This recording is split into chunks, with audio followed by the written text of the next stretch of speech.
ladies and gentlemen. The story you are about to hear is true.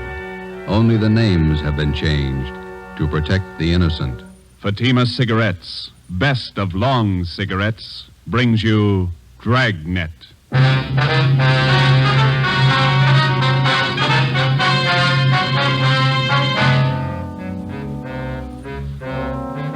You're a detective sergeant. You're assigned to homicide detail. A vicious killer has taken the life of a 62-year-old woman. Suspicion points in only one direction. The murderer was heartless, cold-blooded. Your job, get him. If you want a long cigarette, smoke the best of long cigarettes. Smoke Fatima. It's the long cigarette that contains an essential ingredient of all the very popular cigarettes, Turkish tobacco. That's why you see the Turkish symbols on the attractive golden yellow Fatima package. That's why Fatima has a much different, much better flavor and aroma than any other long cigarette. That's why Fatima doubles and redoubles its smokers. Yes, if you want a long cigarette, smoke the best of long cigarettes. Smoke Fatima. Dragnet, the documented drama of an actual crime. For the next 30 minutes, in cooperation with the Los Angeles Police Department, you will travel step by step on the side of the law through an actual case from official police files. From beginning to end, from crime to punishment, Dragnet is the story of your police force in action. It was Saturday, November 5th. It was foggy in Los Angeles. We were working the day watch out of homicide. My partner's Ben Romero. The boss is Ed Backstrand, chief of detectives. My name's Friday. It was 3:35 p.m. when I got to room 42. Homicide.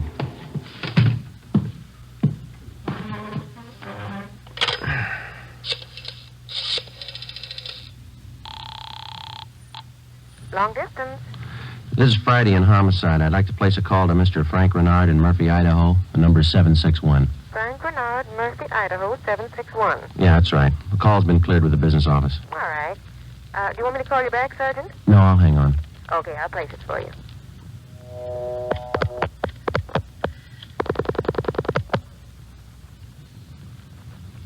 Long distance? Long distance, Mr. Frank Rinard, Murphy, Idaho, Murphy, 761. Thank you. New Haven, Connecticut. Your number, please. Charge the call to Madison, 7961. Thank you. The time and charges when the call's completed, operator. Rate operator?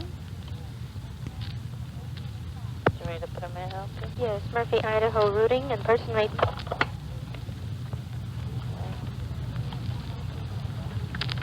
TC, NAMPA, Napa. All right. Operator, the number is 4C. All right. 160 plus. 160, thank you. Welcome. Through Boise.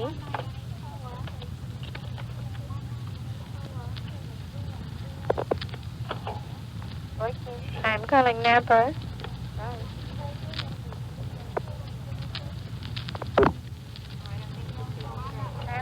Murphy, 761. Thank you.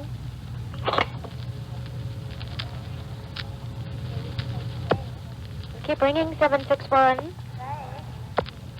They're ringing the number, Sergeant. Okay, thanks.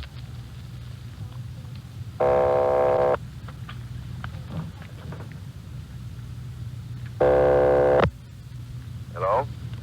Mr. Frank Rinard, please. Los Angeles calling. Who do you want? Mr. Frank Rinard, please. Los Angeles calling. I'm Frank Rinard. Go ahead, please. All right, Sergeant, go ahead. Hello? Hello? Hello, Frank Rinard? Yeah, who's this? This is Sergeant Friday, Los Angeles Police Department. I've got an urgent message for you. For me? Well, what's the matter? Your wife, Dolores, asked me to call you. Something's happened to your mother. What do you mean? What's happened? I better let your wife tell you. She wants you back in Los Angeles right away. Look, what's this all about? I can't leave my job now. You better come. Your mother's been murdered.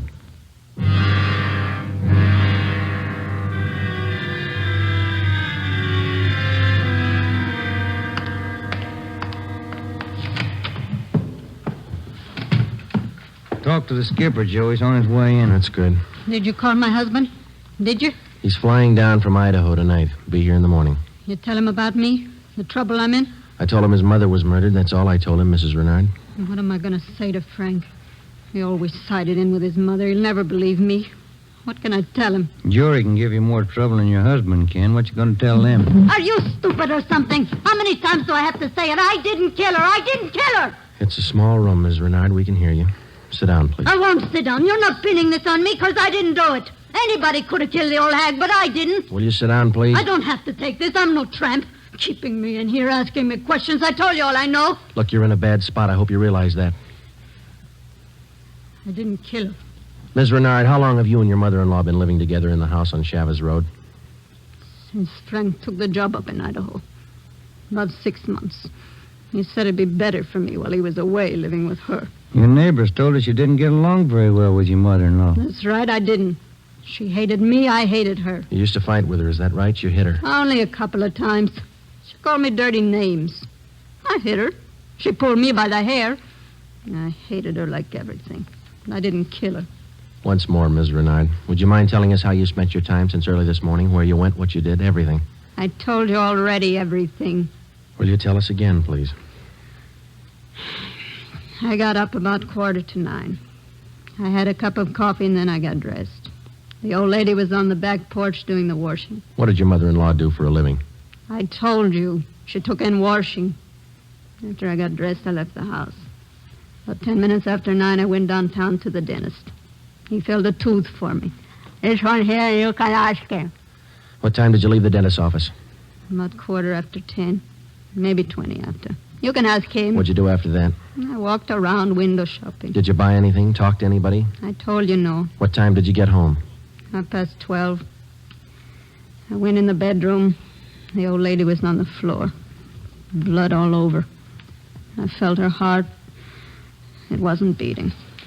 Is that when you got the blood on your dress? Yeah. Now, that's all I'm going to say. 3 times I told you the same story already. And you still can't account for your time between 10:20 this morning and the time you found the body and called the police at 12:30. I told you. I left the dentist. I went window shopping. Then I walked home. And during that time, you didn't talk to anyone and no one saw you? Lots of people saw me. People on the street downtown. I'm no tramp. I don't talk to everybody. None of your neighbors saw you come home, Ms. Rinard? Of course they didn't see me. I cut across the back lot up from San Jose Avenue. I came in the back way. The lady who lives next door to you. She says she was in the backyard about noontime. She stayed there till after 1 o'clock. She didn't see you come in the back way. Then she's a liar. She's a dirty liar. You and your husband took out an insurance policy on your mother-in-law last year. Is that right, Ms. Rinard? Sure it is. What of it? $5,000? Yeah, so what? You know a man by the name of George Martino? No. You better tell the truth, Ms. Rinard. All right, so I do. He's a friend of mine. You've been running around with him since your husband's been away. None of your business. I do what I want. Your mother-in-law found out about Martino. That's what you fought about most of the time. Oh, she was crazy. He's a friend of mine, that's all. Are you telling the truth, Ms. Rinard? Martino's a boyfriend of mine. I told you, that's all. Your mother-in-law found out you were running around with him. She warned you if you didn't shake Martino, she'd write your husband. You said you'd kill her if she did. That's a lie. That's what your mother-in-law told one of the neighbor ladies. And I said it just to scare her. One night I was drinking. We had a fight. She was yapping at me all night. I said it just to scare her. But she wrote the letter anyway. And that's what she said. But I didn't kill her. You had the time, the motive, and the opportunity. It wasn't me. I didn't kill her. Interrogation room, Friday. This is Brennan, Joe. Yeah, Bill. Where are you? Santa Monica. Picked up George Martino.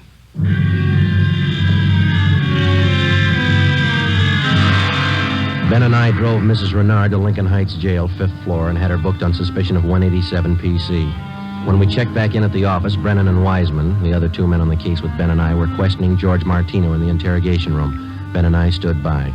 Martino admitted only 2 things. He had been running around with Mrs. Rinard since her husband left town, and he had heard Mrs. Rinard express a desire to do away with her mother-in-law.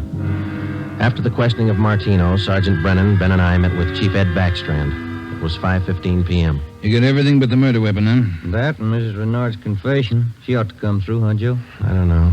She's scared, but she's still got a smart mouth. What about Martino, Brennan? You think he had a hand in it? I don't think so. We spent most of the afternoon talking to him. He hasn't got the guts. We took a statement. And does he have an alibi? Solid. What was the cause of death? Strangulation, multiple fractures of the skull. All the motives are with Mrs. Rinard, Chief. Pretty clear-cut job. No evidence of robbery or burglary, I guess. A couple of dresser drawers in the bedroom were emptied on the floor and clothes tossed all around. Pretty obvious plan to make it look like burglary. Maybe. We found 3 $1 bills in plain sight. They were on the floor near the body. If a burglar went through the stuff, he wouldn't have missed that money. And it shouldn't be too much trouble tying it up. Shouldn't be, Skipper. Friday and Romero, you follow the case through. Just a minute. Hello, Backstrand. Yeah? What? All right, I'll send him over. Lee Jones. Just finished checking the evidence at the crime lab. Yeah? He thinks Mrs. Renard's innocent.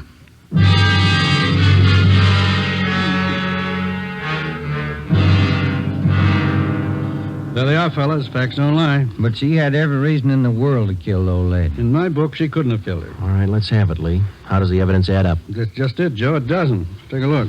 The dress Mrs. Renard was wearing when she found the body. That's it. Blood smears near the hem. 2 smears, that's all. Now, if she murdered her mother-in-law, there should be more blood on this dress, and it shouldn't be smeared. How do you mean? First of all, the manner in which the old lady was killed. Head was battered in. Must have bled profusely. No question about that. All right, go ahead. Whoever murdered the old lady must have stains all over their clothes. Here's the important part. Because of the nature of the wound, it would have stained in drops, not smears. Well, how can you tell the difference? Maybe these are drop stains on her desk. They're not. I checked them with a microscope. Only the higher ribs of the cloth are stained. The smears, nothing else. But a drop forms its own definite drop pattern and permeates the cloth, soaks in. No signs of that on her dress. Not a one. Now, here's the silk scarf the old lady was strangled with. Yeah? Here's what I found in the knot tied in the scarf. A blonde hair, wavy. Old lady had dark hair. So does Miss Renard. So does her boyfriend. That's what I mean. This blonde hair is one of 2 things that didn't belong at that murder scene. What else you got? This here. What is it, Lee? Small piece of plastic from a gun butt, I'd say. See here? Crisscross surface and a little smooth area here. Yeah? The killer could have hit the old lady with the butt of a gun. And a piece of the stock could have chipped off like this, huh? Miss Renard doesn't own a gun. Neither did her mother-in-law.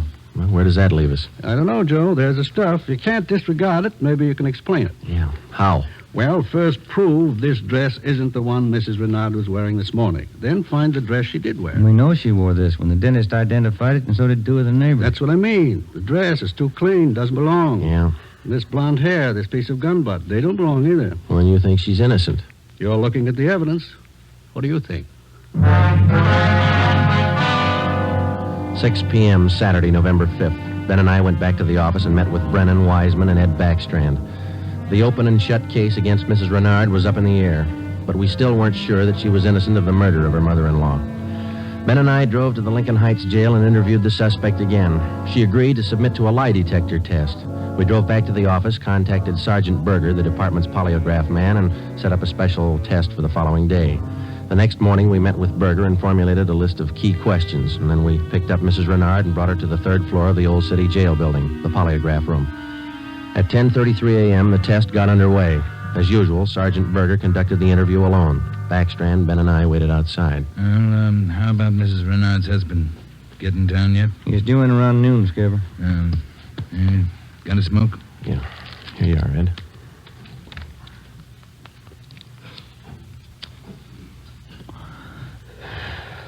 Yeah, thanks. Time is it now?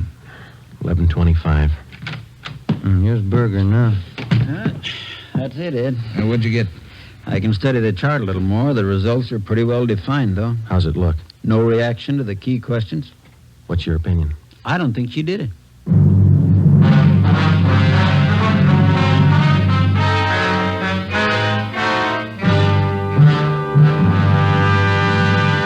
You are listening to Dragnet, authentic stories of your police force in action. And in leading magazines this week, you'll see this authentic story. Headline: Fatima's sensational growth sets a record for long cigarettes. Then you'll read the actual reasons smokers give for changing to Fatima. Fatima is different. It's mild and has a wonderful flavor.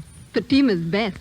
These are the words of Miss Pamela Bookman of New York, where Fatima has increased its smokers 132%. Fatima tastes much better than any other long cigarette. It's the best. Says Mr. James S. Winterhalter of Detroit, where Fatima smokers have increased 348%. I like the flavor, and Fatima is mild. It's the best long cigarette. That's the statement of Mrs. Mary C. Werdeman of Los Angeles, where Fatima has increased its smokers 545%. Yes, more and more long cigarette smokers every day agree. A change to Fatima is a change to the best. Enjoy Fatima yourself. Best of long cigarettes.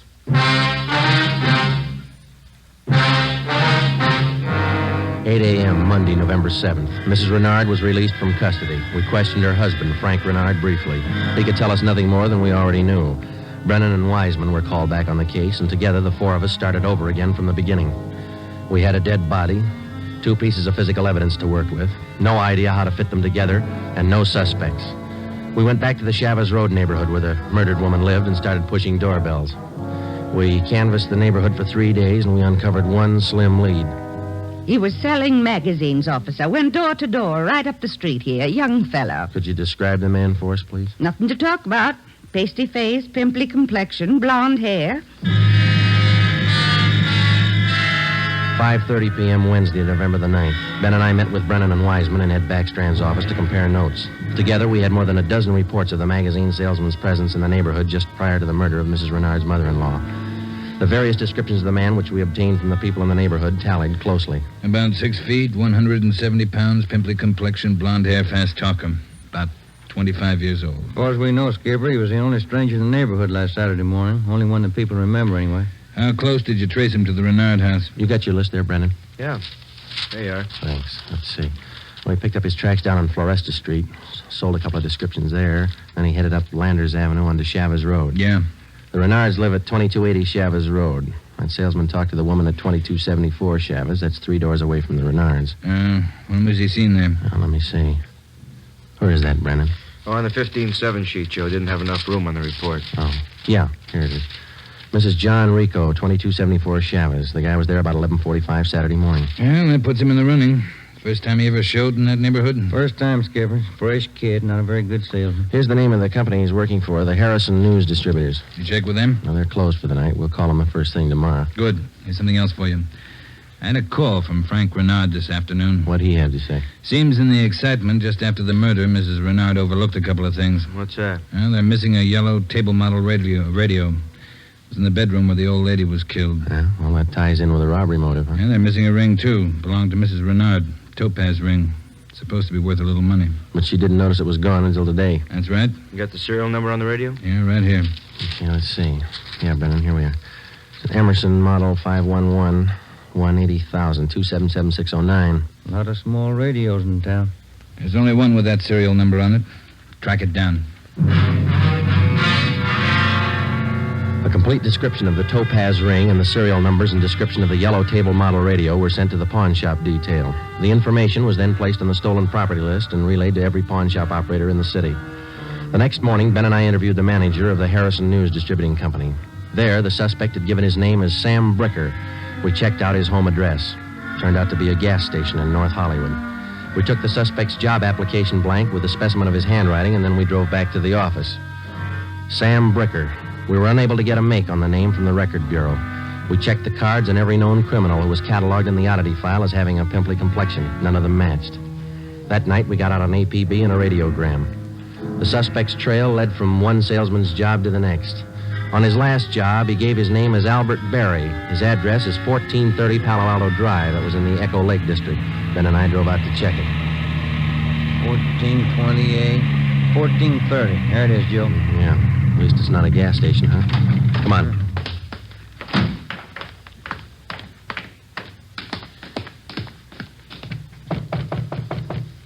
Tiresome, huh? Yeah, I could stand a change. Yes, what is it? We're looking for an Albert Berry, ma'am. Does he live here? Mr. Berry, I'm sorry. He and his wife moved 4 days ago. We identified ourselves as police officers and had the landlady, a Mrs. Catherine Hoffman, show us the apartment which Berry and his wife had occupied. It was still vacant. In one of the closets in the apartment, we found a cheap overnight bag. The lock on it was broken and one of the seams had ripped. I forgot about that old bag, and Mr. Berry told me I could throw it away. Take a look, huh, Ben? Yeah. How long has Barry been married? Do you know, Mrs. Hoffman? No, I don't. But the way they acted, lovey-dovey all the time, I don't think they've been together long. Hey, Joe. Look, some kind of an identification tag. Yeah, let me see. Get it up here. It's a tool disc, it looks like, doesn't it? Jameson Larrabee, Pittsburgh, Pennsylvania. You're not after Mr. Barry, are you, officer? Yes, ma'am, we are. Did he leave a forwarding address? I wish he did. I'm holding 3 letters for Mrs. Barry in my apartment right now. May we see them, please? Certainly. Would you step this way, please? My apartment's just across the hall. Yes, ma'am. Would you like a bottle of beer or something? No, ma'am, thanks. Let's see. I thought I put... Yes, here they are. 3 of them, Sergeant. From her folks, I think. Mrs. Barry's from Fresno. Oh, that's good. I want to copy down this return address, ma'am. Yeah, go ahead. Okay. That's C.K. Ulrich, U-L-R-I-C-K. 525 North Lamona, Fresno. Yeah, I got it. There you are, Miss Hoffman. By the way, did the Barrys say they'd call for their mail? Mrs. Barry did. That's why I'm holding on to it. All right. Just one more question. Do you remember if Mr. and Mrs. Barry had a radio? Yes, they did. A small one. Do you remember what brand it was? No, I don't. It had a yellow case. That's all I remember. Before we left, we called Ed Backstrand, and he had an immediate stakeout placed at the apartment house in case the Barrys returned to pick up their mail. Ben and I went back to the office and placed a call to the Pittsburgh Police Department. We gave them the description and the number of the tool disc which we'd found in Barry's old suitcase. They said they'd check with the Jameson Larrabee Company in the morning, and then they'd call us back. That night, Ben and I drove to Fresno and checked in at the police station up there. 2 officers were assigned to stake out the Ulrich home. We interviewed Mr. Ulrich, who identified himself as Albert Barry's father-in-law. He told us his daughter had married the murder suspect 8 months before, and he gave us pictures of Barry taken at the wedding. Ulrich told us that he'd catch a Santa Fe train out of Fresno the next morning. He wanted to be in Los Angeles to take his daughter home when Barry was apprehended. It was almost 2 a.m. when Ben and I left Fresno and started back for Los Angeles.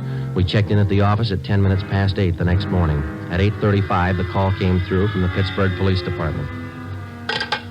What did they say, Joe? It was a tool disc, all right. Jameson Larrabee Company, issued 18 months ago to one of their workers. They give a name? Albert Barry. 11 a.m. Monday, December the 5th. 1 month to the day since the 62-year-old woman had been beaten to death. The pictures of Barry and his wife, which had been taken at their wedding, were printed up in wholesale lots and distributed to all points. Mr. Ulrich, Barry's father-in-law, arrived in town and got himself a hotel room. We waited. There was no report from the stakeout at the apartment house. We checked back in at the office at 5 minutes to 1. I'll get it. Homicide, Friday. This is Mr. Ulrich, Sergeant. I just got a call from my wife in Fresno. I thought you'd want to know. What's that? The wife got a letter from Norma. They're living in South Pasadena, an apartment. You got the address there? Yes, sir. That's what the wife called about. It's 134 Norway Terrace. When was the letter mailed, do you know? Wife said it was postmarked December 3rd, day before yesterday. Get your coat on, Ulrich. We'll be right over. Ben and I picked up Mr. Ulrich at his hotel and drove to the South Pasadena address. Barry and his wife had the apartment on the top floor. Neither of them were at home. The landlord let us in with a pass key. In the bedroom, we found a small yellow radio. We checked the serial numbers. They matched. It was the same radio stolen from the Rinard house. In the bedroom closet, we found 2 suitcases. We checked through them. Nothing in this one, Joe. Here we are. Look at these. What are they, Sergeant? A pair of plastic gun butts. Let's see, Joe. One of them's been chipped, see? Sergeant, somebody coming up the stairs. All right, let's get in the living room. Be quiet.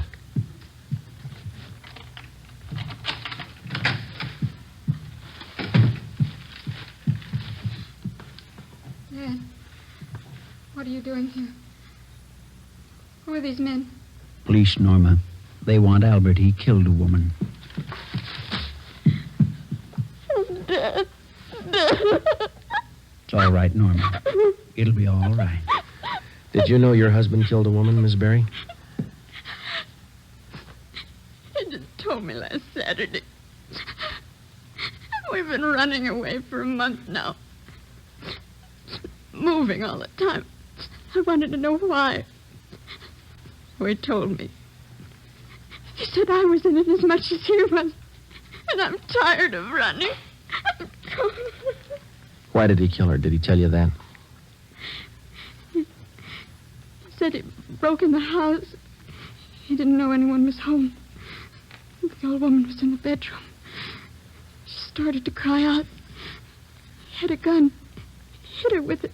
Where's your husband now? I don't know. Said he'd come home for dinner. About 5. I bought the groceries. What time you got, Ben? 3:30. That ring you're wearing, Miss Berry. Did your husband give you that? Yes, why? What kind of a stone is that? Topaz. Bert gave it to me. Why? Nothing. We'll wait. 5 o'clock came and went. Barry failed to show. 5:30. Ulrich started to get nervous. 6 o'clock. 6:30. No sign of Barry. I went to the window and kept an eye on the street below. At 6:45, a light green Nash sedan pulled to a stop in front of the apartment house. A man got out and went into the main floor entrance. It's Bert. I'll let him in. All right. How long have you had the new car? A couple of days. Bert got it credit. What do you want me to do now? Does he have a key to the apartment here? He lost it. Okay, when he rings, let him in. Just act natural. Ben? Yeah, Jim. You cover me. I'll get the cuffs on him. Right.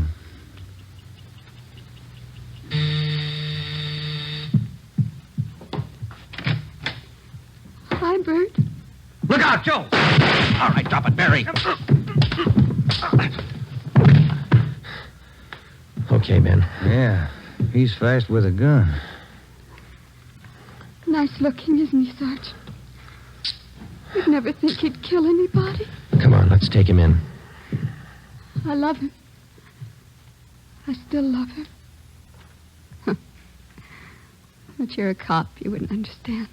That's right. I wouldn't understand. I'm a cop.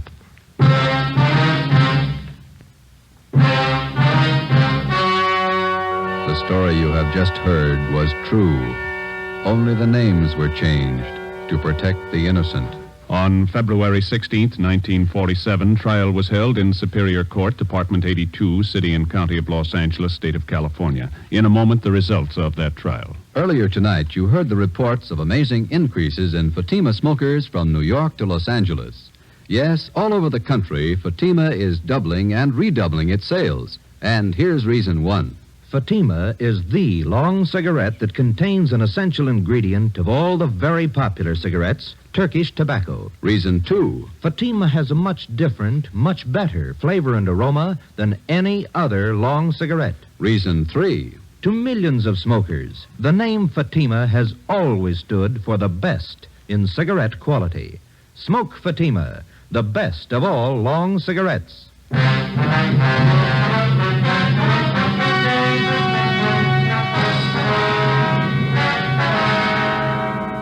Albert Ralph Berry was tried and convicted of murder in the first degree. His wife, Norma Berry, was found innocent of the charge that she harbored a criminal. She was returned home with her father. Berry was executed in the lethal gas chamber at the state penitentiary.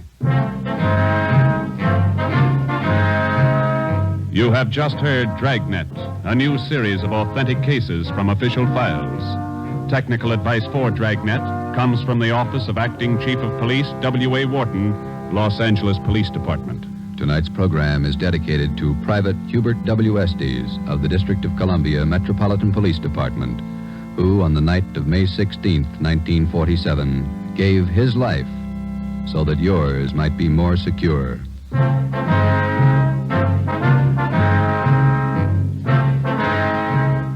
Fatima Cigarettes, best of long cigarettes, has brought you Dragnet, portion transcribed from Los Angeles. Be sure to hear songs by Morton Downey tonight on NBC.